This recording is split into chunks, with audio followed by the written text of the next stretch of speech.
Now again, we're onto the bows and we're talking commercialism here. I know I have a tutorial on making the bows, but using your florist ribbon, if you have an upturned stool, presuming you don't have a bar maybe set up for holding your ribbons, is you can sit down at night time with this sitting on the floor and you can get all your bows made. So out of a roll of ribbon, the full roll of ribbon, you'll get about 20-25 of these bows. These bows will do for your grave wreaths. I probably wouldn't use them on the door wreaths. I'd probably stick to the luxury ribbons that I will show you in one of the other tutorials. But if you're going to do wreaths for the grave, this ribbon is obviously waterproof, and if it's left on the grave, it's absolutely fine. But also, if you choose to do a cheaper ribbon on your wreaths to bring down the price, there's nothing wrong in using these ones. And if you want to, you can do them in other colours. Like I've often done wreaths and using a silver ribbon or a gold ribbon or a purple ribbon. We even had there a few years ago when Frozen was so popular, and we had that frozen blue colour in the ribbons, and that we made what we would call the frozen wreaths. Now when I demonstrate this bow normally, I say it takes between 4 yards and 4 metres of ribbon. The handiest way when you're working off a roll, hopefully you can still see the stool there, is you make your circle 8 inches. So you could be sitting on the couch at home, you know what I mean, in the sitting room, telly on in the background, and what you do is you make your circle 8 inches. And then what you do is you make 12 full circles, only counting one hand. So 1 circle, 2, 3, 4, 5, 6, 7, 8, 9, 10, 11, 12. And what I would do then is cut off the ribbon, and I'd rest it on the table. And if it was me and I was planning on making 20 bows, I would keep doing that, because I always feel when you're working to a system, you work faster. And I'd have the 20 circles then up on the table. Now some people like to add a tail to the back of the bow. Now again, for wreaths, for Christmas wreaths and grave wreaths, you don't need your tail to be really, really long. So again, that's up to you to decide. Get your ribbon, fold it in half. Now again, just watch the edge of the ribbon there, that's either at the top, it's anywhere but the middle. Like that would be the wrong place to have it. See where it'll keep falling out. So have it anywhere else.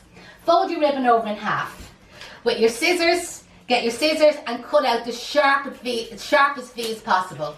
So again, on the programs, I often say it's like making a pair of knickers for somebody if I turn it up that way there, to see 2 high leg cuts and a little G-string in the centre. Open it out, and this is where you can add your tail if you want.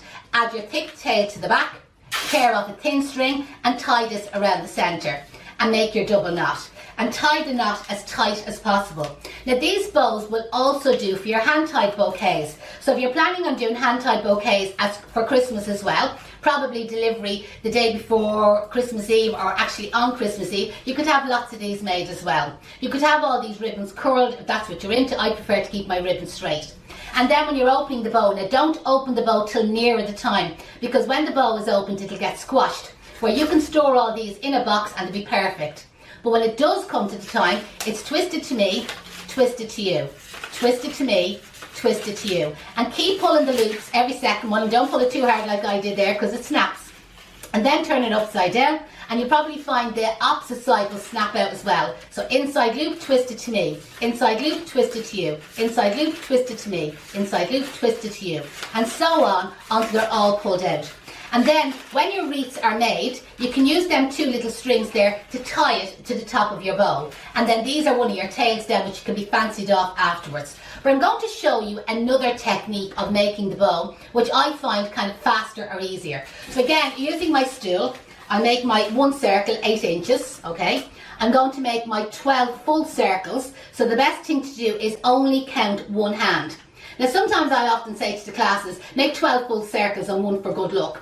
But I have the 1 for good luck made already here. So now I'm going to count with just 1 hand. So there's, oops, it is 1 full circle, 2, 3, 4, 5, 6, 7, 8, 9, 10, 11 and 12. And then cut your ribbon. Now again, I'm going to add a little tail piece. So just cut our tail piece. And again, it's up to you what length you want it. So this time, you fold the ribbon over in half, crease it on the fold. So far it's exactly the same. Get your scissors, cut out your V's, sharper the better, open it out like a dicky bow, add the tail to the back of the bow.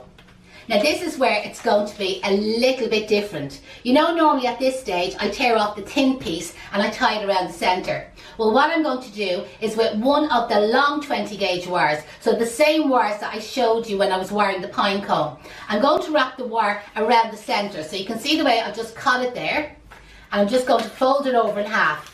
Now it's really important, okay, so hopefully you can see that there. It's really important that the short piece of wire is kept short and the long piece of wire is kept as long as you possibly can. Now with your fingers, squash that in there as tight as you possibly can. Now you could use your scissors, you know, that way, but just squeeze it in as tight as you can and as close up to the ribbon. And with the long piece of wire, 2 twists, 1, 2, stop. And that's it done. And there's your bow ready, and all you have to do then is store that in the box. Personally, I find it easy. I'll open it near the time that I'm still getting the same effect as this bow.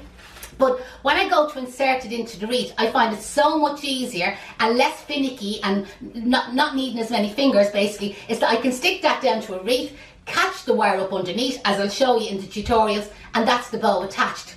Where the other way, I'm trying to get them 2 strings, I'm trying to tie it around, I'm trying to fish it in underneath the spruce and the holly, and I'm trying to tie a double knot at the back. I find it so much easier to insert the bow using the wire, and I can do exactly the same with the fabric bows as well, and I will show you that where I can tie them with a wire, but this is all just for speed.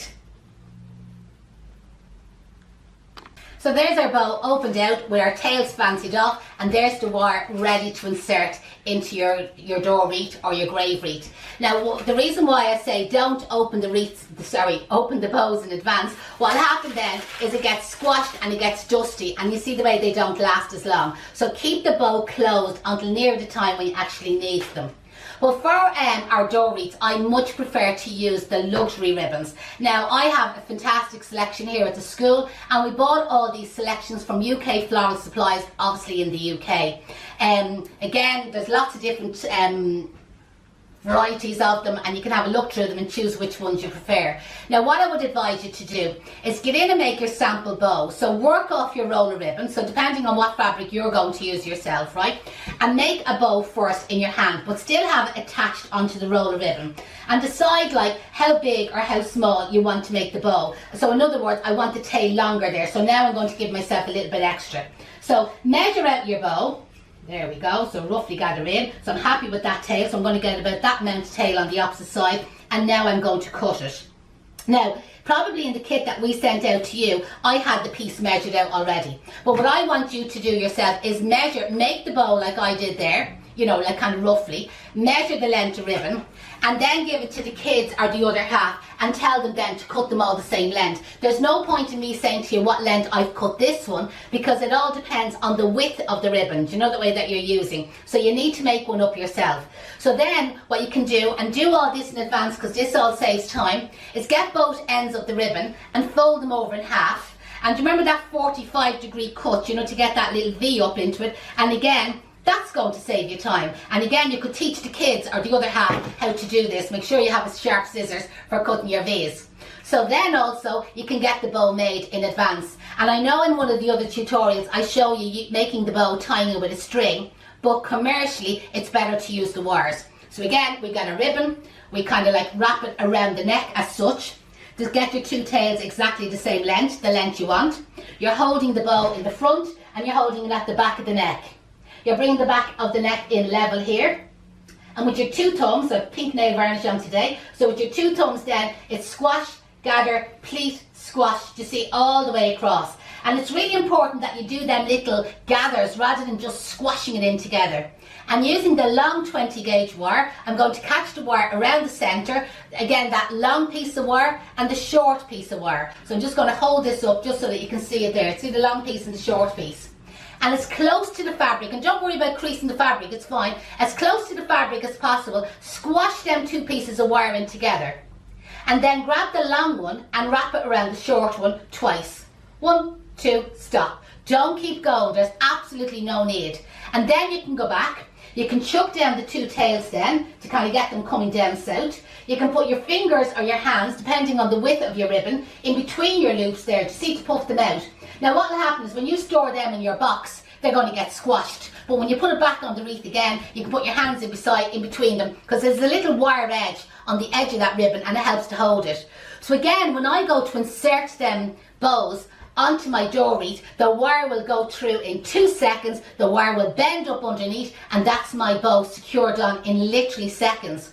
Where if you tie it with the 2 strings, it's an easier way of doing it, but when you actually go to tie it onto the wreath, you're fumbling and you're floostering and you're trying not to flatten down the foliage, you know the way, and it's a much slower way. So again, this is all about the commercial tips and tricks and getting yourself organised in advance. So now what you do is go online, order all your ribbons, get your wires and start making all your bows.